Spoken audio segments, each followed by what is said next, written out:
우리에게 주시는 하나님의 말씀, 히브리서 11장 32절이야 38절까지 말씀입니다. 말씀을 한 절씩 나누어 읽고 마지막 절은 함께 읽습니다. 내가 무슨 말을 더 하겠습니까? 기드온, 바락, 삼손, 입다, 다윗, 사무엘, 그리고 예언자들의 일을 말하려면 시간이 모자랄 것입니다.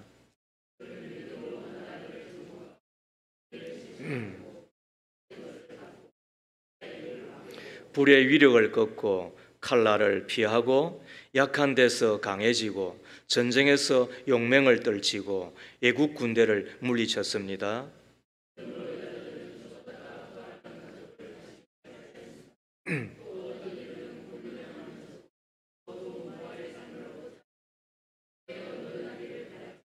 또 어떤 이들은 조롱을 받기도 하고 채찍으로 맞기도 하고 심지어는 결박을 당하기도 하고 감옥에 가지기까지 하면서 시련을 겪었습니다.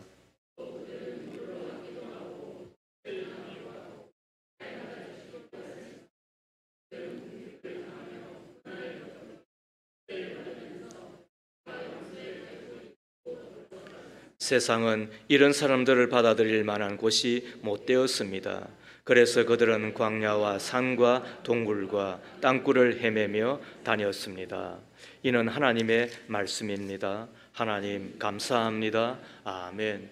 나는 그들과 같은 사람입니까? 두 번째 이야기를 함께 나누고자 합니다. 그리스 신화, 히랍 신화에 나오는 오르페우스와 유리디케의 사랑 이야기는 꽤 유명한 이야기로 알려져 있습니다. 오르페우스는 음악의 신 아폴론의 아들이지요. 최고의 시인이자 음악가인 오르페우스는 자신의 사랑하는 아내인 유리디케가 독사에 물려 죽게 되는데 아내를 잃어버린 슬픔으로 괴로워합니다. 그러다가 저승으로 찾아가게 됩니다. 이후에 배사공 포네 앞에서 감동적인 리라 연주를 해서 강을 건너게 되고 지하세계 문지기인 케르베로스 앞에서도 감동적인 연주를 들려주어 지하문을 통과하게 됩니다. 저승사자 하데스 역시 오르페우스의 리라 연주에 감동을 받고 죽은 유리디케 그의 아내를 내어줍니다. 그리고는 저승에서 이승으로 데려가도록 허락을 해 준 것입니다. 그런데 한 가지 조건이 따랐습니다. 이승으로 나갈 때까지, 다시 말하면은 이 세상에 올 때까지 절대로 뒤를 돌아보아서는 안 된다라는 조건이었습니다. 그래서 오르페우스가 아내 유리디케의 손을 잡고 이승을 향하여 계속 올라갑니다. 그런데 마지막 문턱에서 혹시나 하는 마음에 뒤를 돌아보고 맙니다. 그 순간 그의 아내 유리디케는 이승으로 나아갈 수 없게 되고 두 사람은 영원히 헤어지고 마는 이야기입니다. 이 슬픈 이야기를 여러 서양의 화가들은 그림을 그렸는데 그 중에 하나가 이 프랑스의 화가 까미유 꼬로의 그림이 다 영상에 나올 겁니다. 좀 침울한 이 분위기는 이승을 표현한 듯합니다. 그리고 앞에 선 이가 남편 오르페우스, 그리고 그의 손에 들려있는 게 리라라고 하는 그 악기예요. 손을 잡고 자기 아내 유리디케를 이끌고 가잖아요.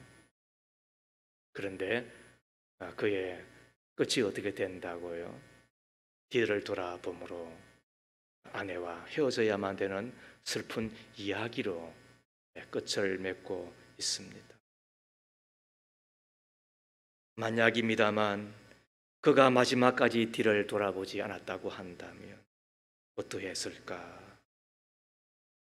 그 짧은 시간을 참지 못하고 그만 사랑하는 아내를 잃어버리고 마는 이 이야기를 우리는 들으며 성경에도 뒤돌아보지 말라고 하는 한 기절을 발견하게 되지요. 소돔과 고모라가 멸망할 때에 아브라함의 조카 롯에게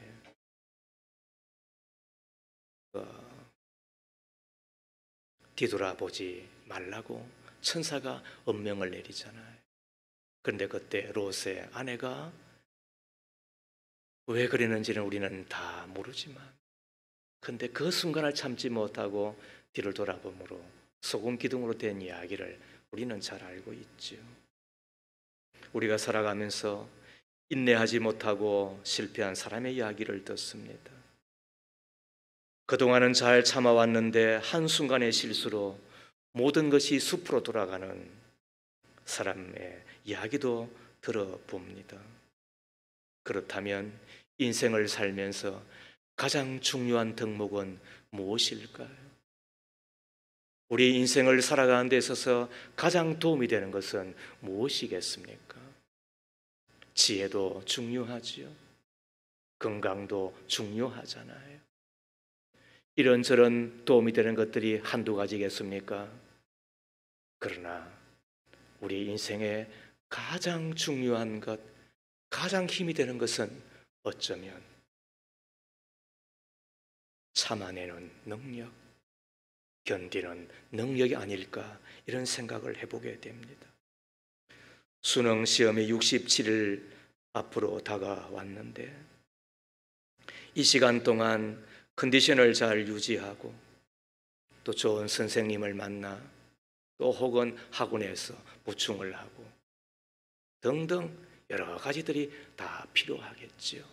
또 우리가 또 기도해 주십사라고 많이 부탁을 드리고 있는데, 그러나 정작 수험생들에게 가장 필요한 것이 무엇이겠습니까? 그것은 마지막까지 참는 거잖아요. 마지막까지 견뎌내는 것이 아니겠습니까?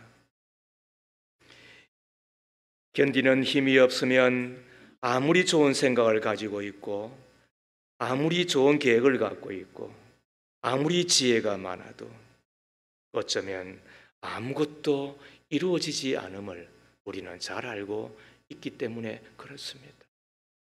결국 인생을 이기게 하는 힘은 견딤입니다.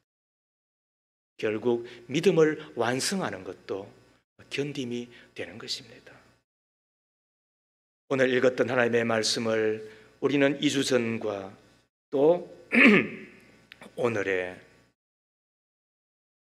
주제를 따라 생각해 보며 믿음이 주는 두 가지를 다시 마음에 새깁니다. 믿음은 우리로 이기게 하는 것입니다. 믿음은 또 하나가 견디게 하는 것입니다. 믿음이 있으면 이기고 믿음이 있으면 견뎌지는 것입니다. 이기게 하는 것도 믿음 때문이요, 견디게 하는 것도 믿음 때문인 것입니다. 이기는 자는 정복자가 될 것이고 견디는 자는 순교자가 될 것인데, 정복자도 순교자도 믿음의 결과입니다. 그리하여 하늘의 별과 같이 빛나는 자가 될 것인데, 우리는 다시금 자신에게 묻지 않을 수가 없습니다. 나는 그들과 같은 사람입니까? 나는 그들과 같은 믿음으로 이기고 있습니까? 나는 그들과 같은 믿음으로 견디고 있는 것입니까? 첫 번째, 그들은 믿음으로 시련을 견딥니다. 뭘 견딘다고요? 시련을 견딥니다. 시련이란 국어사전에 보니까 겪기 어려운 단련이나 고비라고 되어 있습니다. 겪기 어렵습니다. 안 그러면 그걸 시련이라 하겠습니까? 조그만 어려움 그잖아요. 돌부리 이렇게 이야기하고 말겠죠. 그런데 우리가 믿음의 삶을 살며 또 믿음의 길을 걸으며 그리고 믿음의 그 끝을 바라보며 걸어가는 데 있어서 우리가 원하든 원치 않든 어쩌면 운명적으로 당하고 그리고 또 겪어야 하고 그때 우리가 견뎌야 되는 것이 뭐라고요? 그게 시련인 거예요. 35절과 36절 말씀인데 35절 하반절입니다. 또 어떤 이들은 고문을 당하면서도 더 좋은 부활의 삶을 얻고자 하여 구태여 노여나기를 바라지 않았습니다. 또 어떤 이들은 조롱을 받기도 하고 채찍으로 맞기도 하고 심지어는 결박을 당하기도 하고 감옥에 갇히기까지 하면서 뭘 겪습니까? 시련을 겪습니다.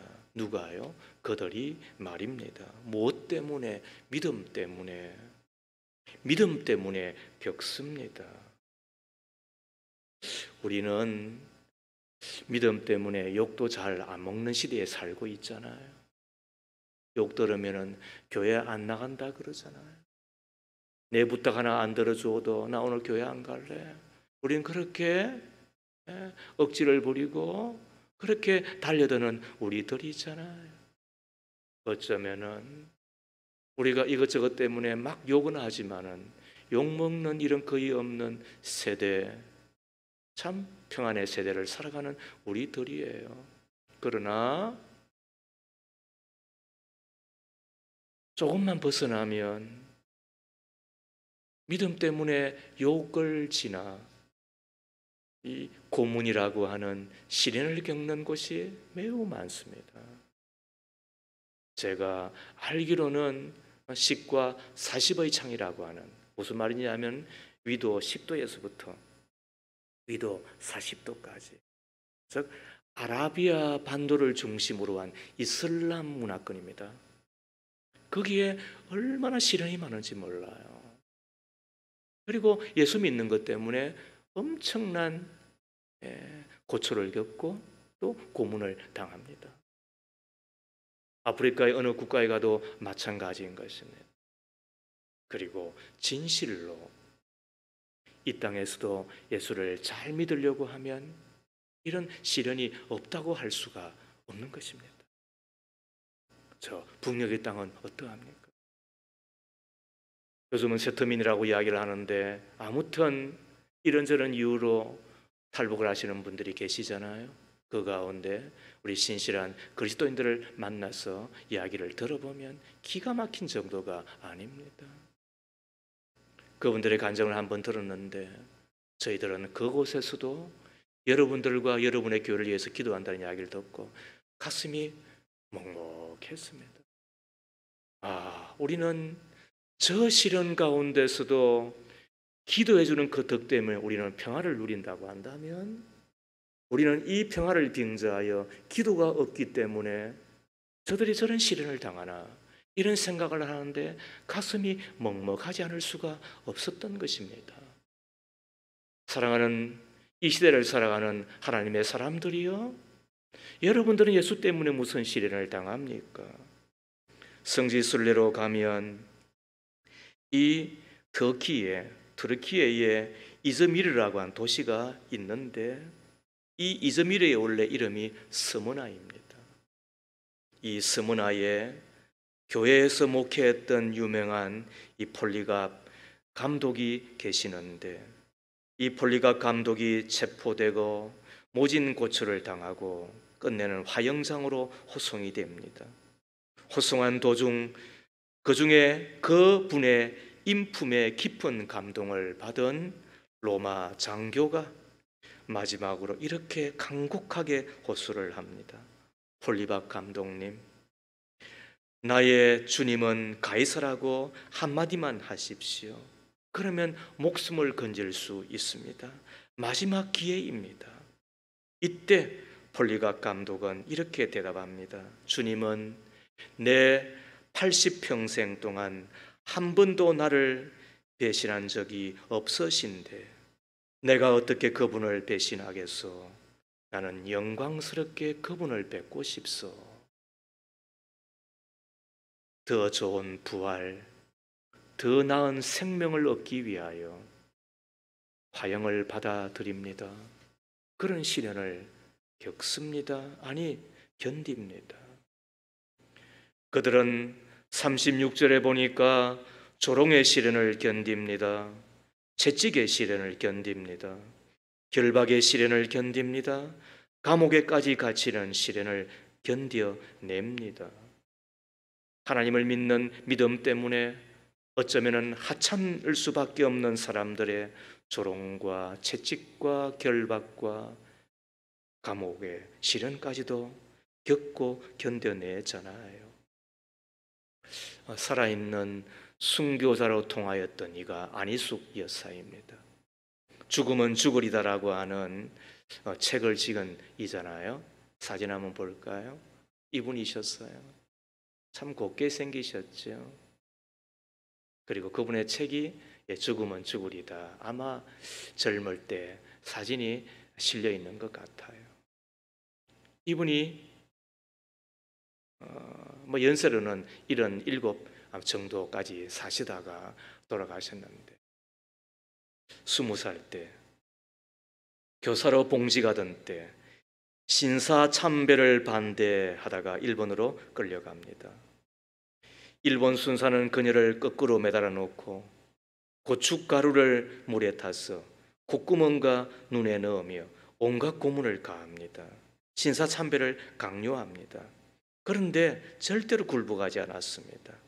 그러자 워커발로 젖가슴을 짓밟고 옷을 찢고 온갖 행포와 말할 수 없는 해유를 다합니다.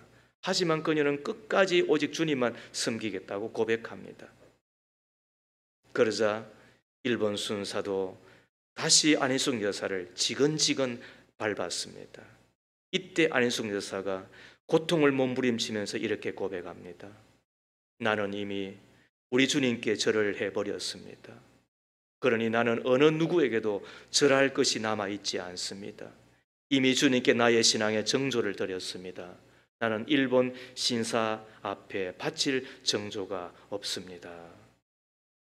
일본 감옥에서 평양 감옥으로 이송이 됩니다. 7년을 옥살이야 합니다. 그곳에서 가장 고통스러웠던 그 가운데 하나가 겨울 추위였답니다. 한때 폐병으로 고생했던 몸인지라 고문과 배고픔에 이어지는 겨울 추위는 죽기를 원할 만큼이나 고통스러운 것이었다고 말합니다. 어느 해 겨울은 너무 힘들고 어려웠습니다. 밤이면 추위에 잠을 이룰 수 없습니다. 온몸을 떨고 지새워야 했습니다. 견디기 어렵습니다. 날씨가 더 추워지면 맨날이 못 가서 얼어 죽을 것만 같았습니다. 어렸을 때부터 몸이 약화했던 편이라 벗은 빨도 서너 개씩, 소못 위에 양털 두루마기까지 둘러야 했던 그녀였으니까 아마 그곳은 죽음 그 자체였겠지요. 눈이 내리기 시작합니다. 폐병 때문에 심한 기침과 함께 피를 토하면서 밤을 새웠습니다. 주님, 내 몸이 얼기 전에 내 생명을 하늘로 옮겨가 주십시오. 저 적병들이 나를 엄습하기 전에 내 영혼을 주여 하늘로 홀련히 옮겨 주십시오. 그렇게 부르짖습니다. 진짜 말 그대로 죽기를 바라며 기도한 것이잖아요. 그러나 죽음이 그를 피해갑니다. 장차 한국교회 정인으로 삼으려는 하나님의 뜻이었는가 봅니다. 이때 성경 구절이 심령 깊은 곳에서 고개를 들고 솟구쳐 올라옵니다. 그리고 그의 심령과 육체의 힘을 불어넣어 줍니다. 너희는 마음에 근심하지 말라. 하나님을 믿으니 또 나를 믿어라. 오늘 있다가 내일 아궁이에 던지오는 들풀도 하나님이 이렇게 입히시거든 하물며 너희일까 보냐. 믿음이 적은 자들아, 그러므로 염려하여 이르기를 무엇을 먹을까 무엇을 마실까 무엇을 입을까 하지 말라. 그 순간 안희숙은 들풀을 생각했습니다. 아무리 아름답게 꽃을 피우는 풀도 이 겨울에는 살아있지 못한다. 어려서 다 죽어버리지 않나. 나도 죽어야 한다. 내가 비록 젊고 희망이 많고 나에 대한 애착이 있다 해도 죽어야 하는 것이다. 그러나 뿌리와 씨를 간직했다가 다음 봄에 다시 살아나는 것 같이 나는 죽어도 예수의 진리를 받는 이 본질은 죽지 않고 주님 앞에 나타나게 될 것이다. 이런 생각을 하니 힘이 솟구쳐 오르고 그때 찬송합니다. 믿음이 이기네. 믿음이 이기네. 주 예수를 믿음이 온 세상 이기네. 함 같이 하겠습니다. 믿음이 이기네. 믿음이 이기네. 주 예수를 믿음이 온 세상 이기네. 바울과 실라가 빌립보 감옥에서 갇혀 모진 고초를 당하였지만 그러나 원망하지 아니하고 불평하지 아니하고 도리어 하나님 앞에 찬송하고 기도하니까 홍문이 열리는 기적이 일어났던 것처럼 이 안희숙 여사에게도 이런 기적이 일어났어요. 1985년 8월 17일이 그의 사형 집행일이에요. 그런데 이틀 전 8월 15일 광복이 되며 그가 극적으로 풀려나잖아요. 그는 죽은 자예요. 그러나 예수와 함께 산 자가 되었습니다.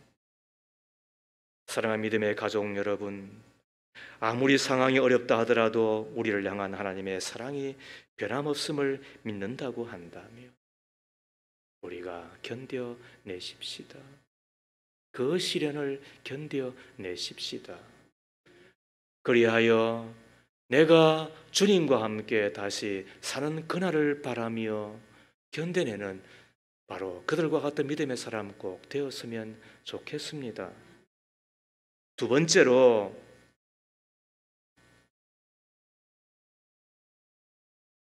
그들은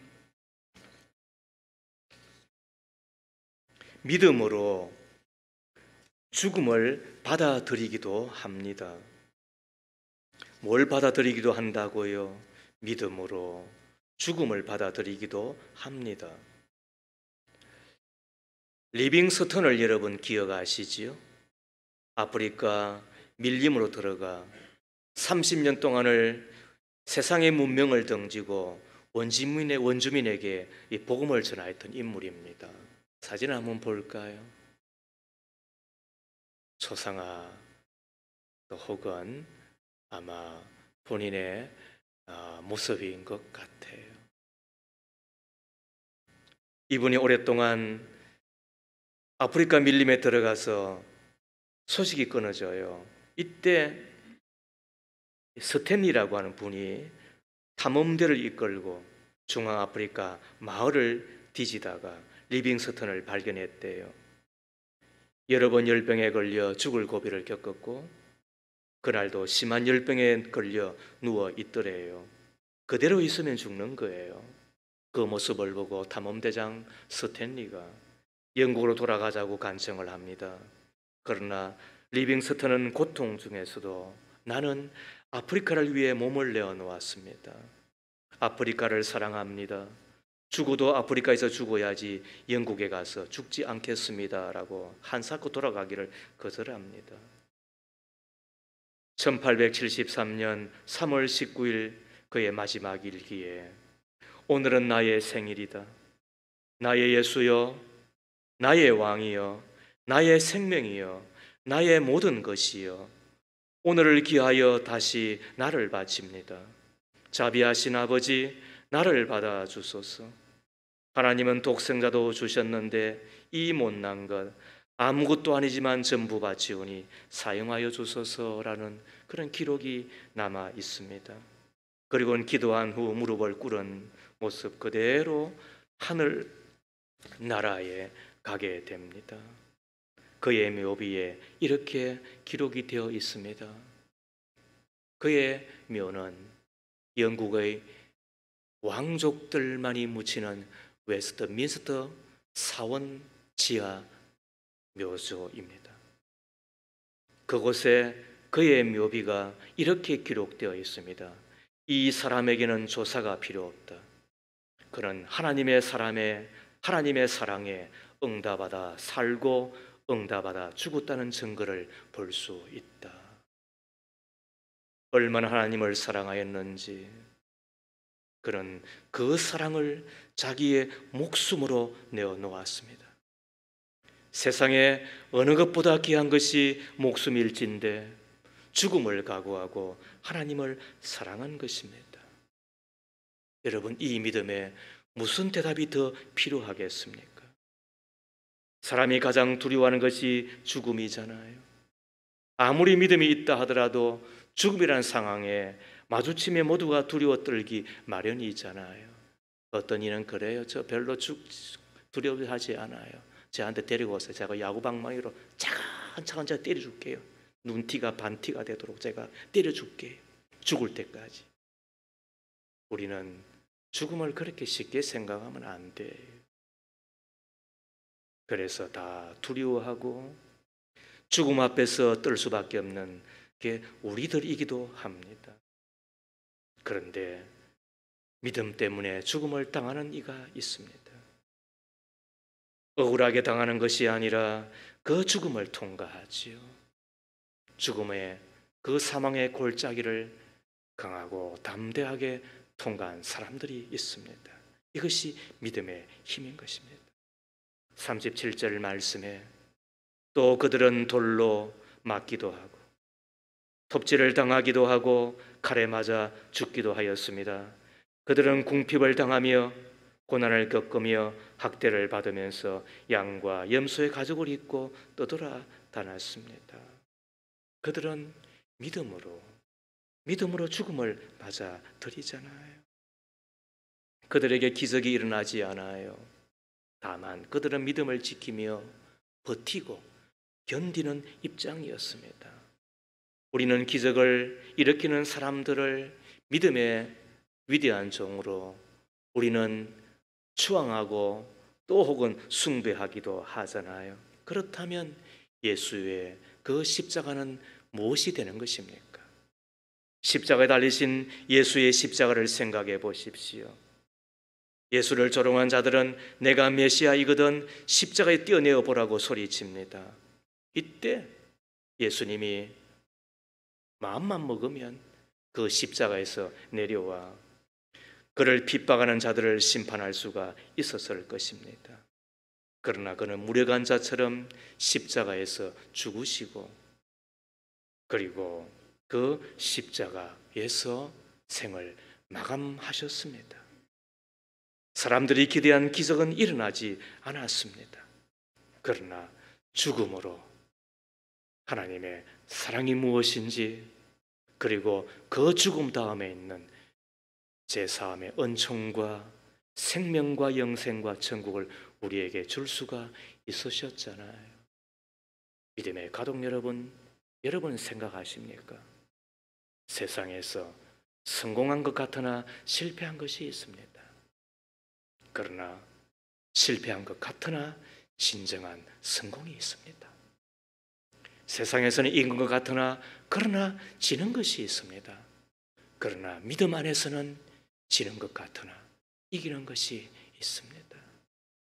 그래서 저들은 믿음 때문에 시련을 겪고 시련을 견뎌내고 그리고 믿음이라고 하는 것 때문에 죽임을 당하죠. 그러나 그들은 그 죽음을 믿음으로 받아들이는 것입니다. 그리하여 자기도 살고 그리고 또 다른 사람들도 살리는 작은 예수의 역사가 나타나잖아요. 안희숙 여사의 이야기를 한 번 더 하겠습니다.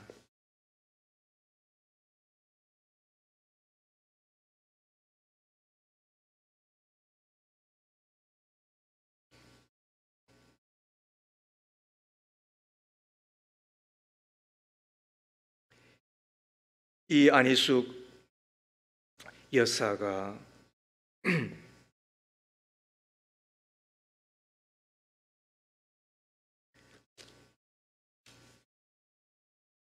한 번은 그 감옥에 들어가 있는데 어떤 한 여인이 붙잡혀서 이 감옥에 던져집니다. 그런데 들어오면서 그녀가 얼마나 난리를 치는지 고래고래 소리를 질러요. 너희들이 날 누군지 알고 나한테 함부로 손대느냐? 너희들이 나를 갖다 이렇게 취급하면 안 된다.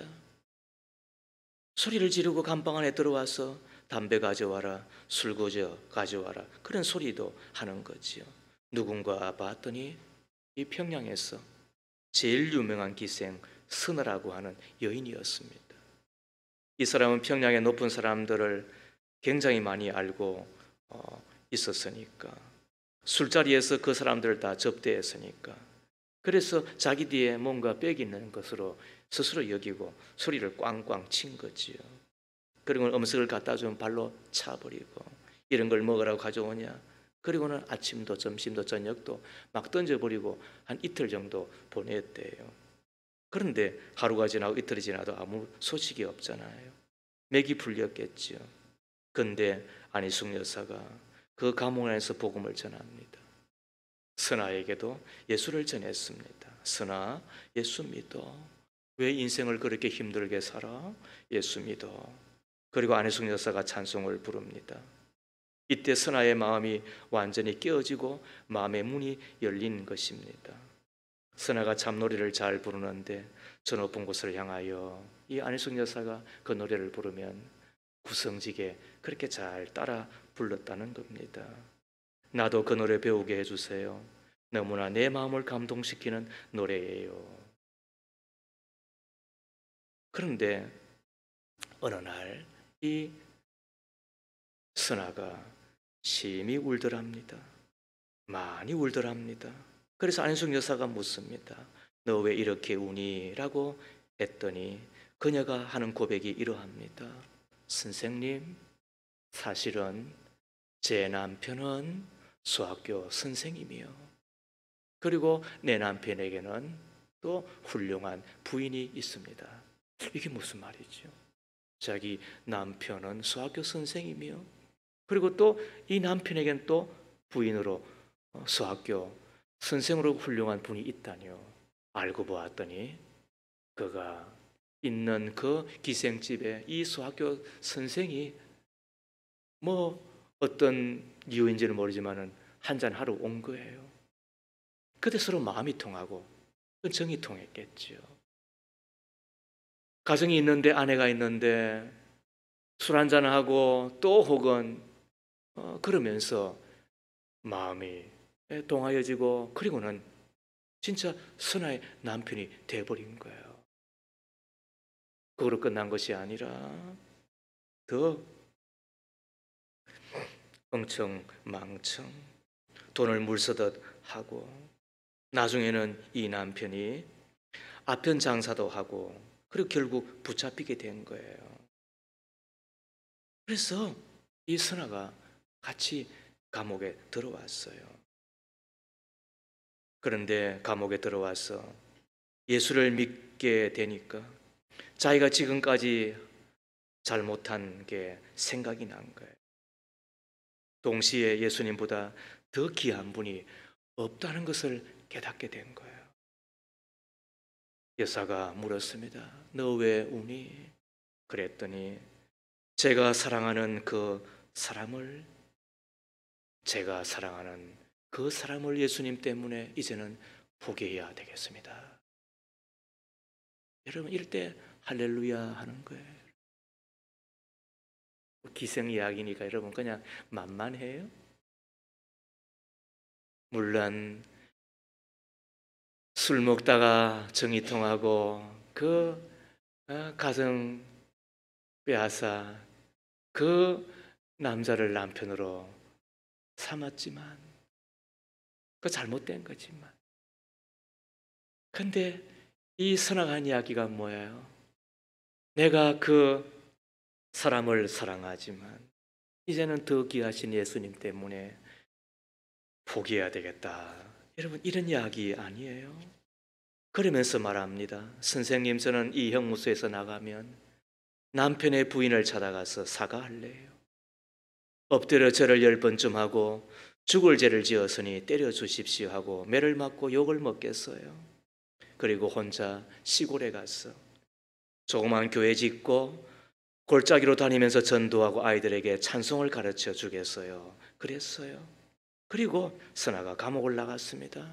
몇 년 후에 이 안희숙 선생님도 감옥을 나와서 여러 교회를 다니며 간증을 하지요. 어느 날 시골 교회 가서 간증을 하고 나오는데 웬 아주머니 한 분이 바깥에 서서 꾸벅 절을 하더랍니다. 선생님 안녕하세요. 누구세요? 하고 지나가려는데 손을 꼭 잡고 저 모르시겠어요? 가만히 들여다보니까 기생선하였습니다. 얼굴이 까무잡잡하고 손은 거칠었는데 시골에 와서 밭을 일구며 농사일 하느라고. 그런데 저녁 때에는 애들 모아서 찬송 가르치고 교회에서 열심히 섬기고 새 삶을 살고 있었던 것입니다. 누가요? 기생이? 어떻게 해요? 안희숙 여사의 그 모습을 보고. 이 세상은 유혹이 많습니다. 이 세상은 화려함이 많습니다. 오란 데는 없어도 갈 데도 많고 얼마나 바쁜지 몰라요. 우리의 믿음을 지켜내기가 쉽지 않아요. 그러나 우리가 잘 믿으려고 하면 아직도 겪는 것이 있을 수밖에 없습니다. 잘 믿으려고 하면 견뎌야 될 것들이 한두 가지가 아닙니다. 시련이 없다고요? 어쩌면 가짜니까. 환난이 없다고요? 어쩌면 진짜가 아니니까. 진짜로 살아가는데 왜 우리에게 시련이 없겠어요? 우리 가운데 왜 죽음이라고 하는 것에 맞닥뜨린 이가 왜 없겠어요? 그런데도 불구하고 견뎌야 되고 맞아들여야 되는 이유가 뭐예요?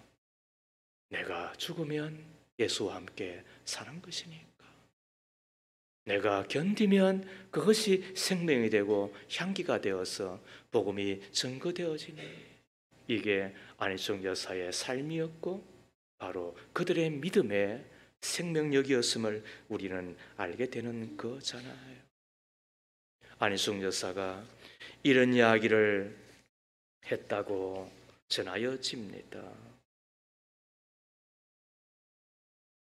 순교보다도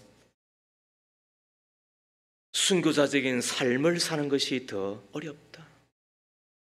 왜냐하면 순교는 단 한 번으로 죽지만 순교자적인 삶은 매일 매 순간마다 죽어야 하기 때문이다. 여러분, 옳은 말이지요? 순교보다 순교자적인 삶을 사는 것이 더 어렵다. 왜냐하면 순교는 단 한 번으로 죽지만 순교자적인 삶은 매일매일 매 순간마다 죽어야 하기 때문이다. 순교가 없다고요? 아니요. 순교자적인 믿음이 없는 거지요. 우리는 순교자적인 믿음을 위하여 우리가 보여야 될 것이 있다고 한다면 그것은 세상 사람들과 다르게 살아내는 것입니다. 두 가지를 권합니다. 하나는 적게 벌면 적게 서십시오. 이것이 현대판 순교인 것입니다. 믿음의 사람이라고 해서 적게 벌자는 이야기 아닙니다. 오해하지 마세요. 믿음의 사람도 부자 되어야 되고 또 부자 되면 좋고 높아져야 되고 높아지면 좋습니다. 그러나 어떤 때는 믿음으로 살아야 하기에 적게 벌 수밖에 없을 때가 있습니다. 그때 믿음으로 적게 벌 수밖에 없다고 한다면 믿음으로 적게 서면 됩니다. 11조 하면 됩니다. 적으면 적은 대로 살면 됩니다. 이것이 현대판 순교인 것입니다. 이 순교자적인 삶을 살아내는 것이 주님의 기쁨인 것입니다. 더 나아가 순교자적인 삶을 이야기한다고 한다면, 예수님의 사랑을 받았다고 한다면 이제는 그 사랑의 수고를 감당해 내십시오. 사랑해야 되기 때문에 어떤 때는 손해보아야 하고, 사랑해야 되기 때문에 불편하여야 하고, 사랑해야 되기 때문에 조금 힘이 들더라도 견뎌 내십시다. 내가 죽으면 내 혈기도 내 기분도 내 감정도 내가 죽으면 견뎌내면 그곳에 주님의 사랑이 될 것입니다. 이것이 맑고 밝고 행복한 세상 만들어내는 지름길이며 하나님의 교회를 세워내는 우리의 마지막 봉사가 될 것입니다. 믿음은 이기게 합니다. 믿음은 견디게 합니다. 이기는 것도 믿음이요 견디는 것도 믿음 것입니다. 이기면 승리자가 될 것이고 견디면 정복자가 될 것입니다. 믿음으로 이겨내고 견뎌내고 그리하여 하늘의 별처럼 빛나는 여러분 다 되기를 주의 이름으로 축복합니다.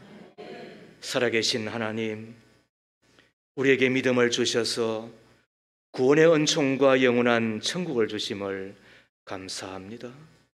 이 땅에서도 천국을 바라보는 가운데 천국을 누리는 자가 되게 해 주심도 하나님의 큰 은혜입니다. 믿음이 있으면 모든 것이 있고 믿음이 없으면 모든 것이 없는 것임을 배웁니다. 믿음이 있으면 이기는 자가 되고 믿음이 있으면 견디는 자가 됨을 믿습니다. 주여, 세상을 살다 만나는 시련도 견디는 자가 되겠습니다. 죽음도 받아들이는 자가 되겠습니다. 무엇보다 순교자적인 삶을 살아 하나들의 하나님을 영화롭게 한 자 되겠습니다. 이를 위하여 날마다 나는 죽고 예수가 사는 자, 나의 고집도 나의 혈기도 나의 자존심도 나의 마음마저도 죽는 자가 되어 나의 하나님 나의 예수님이 가장 존귀한 자가 되는 그 삶을 꼭 이루어내는 믿음의 거인들, 이 시대에 바로 그들이 꼭 되게 하옵소서. 예수님 이름으로 기도합니다. 아멘.